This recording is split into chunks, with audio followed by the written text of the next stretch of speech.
Olá!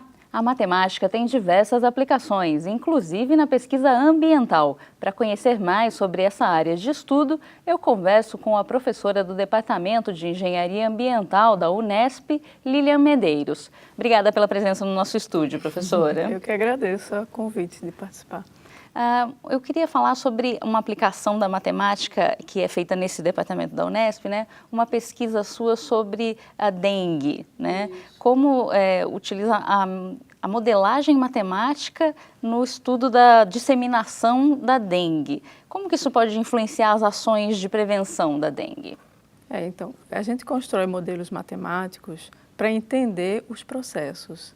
Às vezes, o modelo não prediz, mas conseguindo entender os procedimentos, podemos tomar decisões melhores no momento de praticar o controle da doença. Então, a gente cria os modelos, pega alguns dados reais, insere no modelo, né, do mosquito, dos humanos, de comportamento dos humanos. E com o modelo a gente consegue ter uma visão espacial do que aconteceria se a doença estivesse se espalhando num bairro ou numa cidade e avaliar, por exemplo, uma dada técnica de controle, se ela realmente é eficiente. Por exemplo, eu acabei de fazer um modelo para avaliar a técnica da ouvitrampa, que é uma armadilhazinha, que é um balde que coloca uma palheta e os mosquitos, ele tem um atrator na aguinha lá, que os mosquitos são atraídos, as fêmeas, para colocar os ovinhos lá. E esses ovos eles são incinerados depois. Então, a pergunta é, se uma prefeitura vai investir um dinheiro, né, para colocar essas ovitrampas, para eliminar os ovos do mosquito, qual é a melhor forma de gastar esse dinheiro? Se vai gastar colocando, quantas ovitrampas precisa colocar naquele bairro? Como é a melhor distribuição dessas ovitrampas? De quanto em quanto tempo coloca? Porque tudo isso é custo, né? E o modelo ele pode ajudar a responder essas perguntas.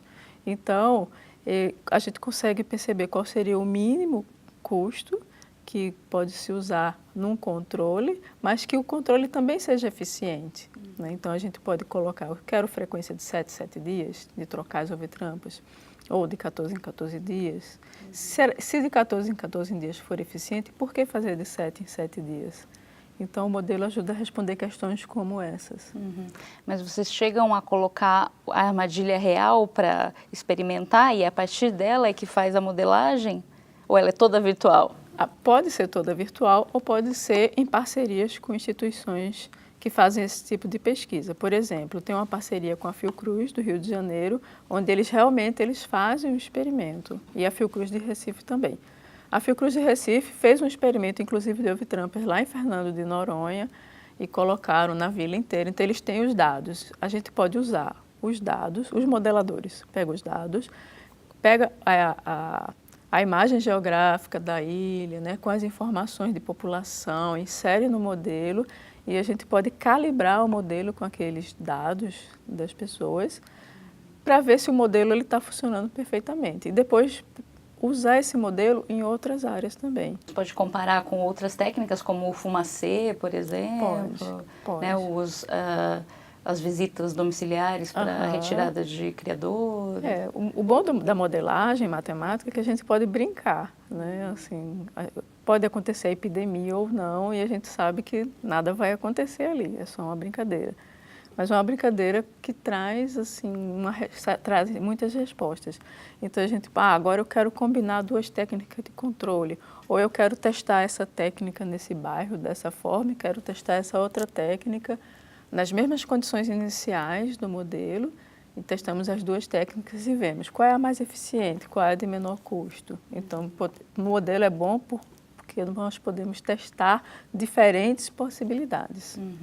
E na sua pesquisa com outras instituições, né, parceiras, sobre o Rio Paraíba do Sul, também foi usada matemática ou é outra metodologia? É outra metodologia.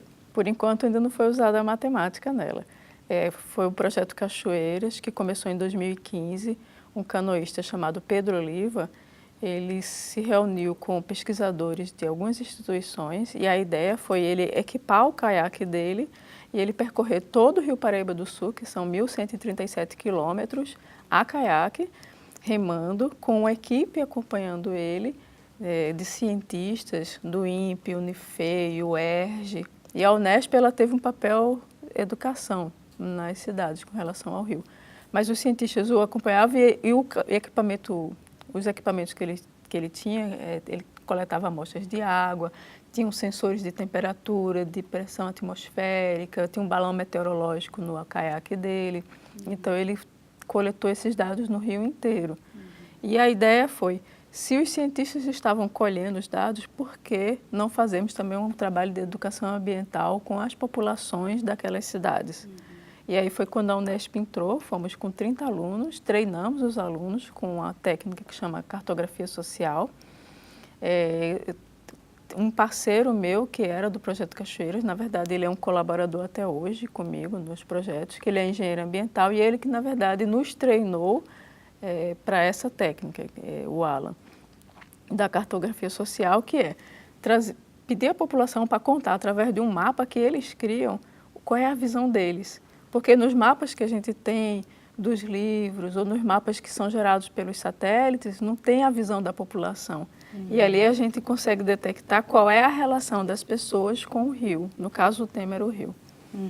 E aí, a partir disso, são criadas ações de educação para a preservação ambiental. Exatamente. A própria cartografia social, ela traz uma reflexão, tanto para quem está aplicando, quanto para quem está fazendo os mapas, porque as pessoas começam a rever as suas relações com o rio também.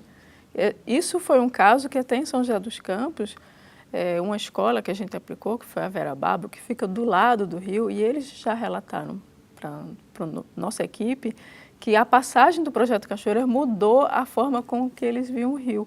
A partir da passagem do projeto, eles tomaram ações no bairro, eles começaram a educar as pessoas do bairro, a fazer campanhas de coleta de lixo no rio.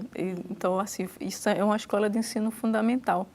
Crianças dando palestra na própria escola para falar da importância do rio.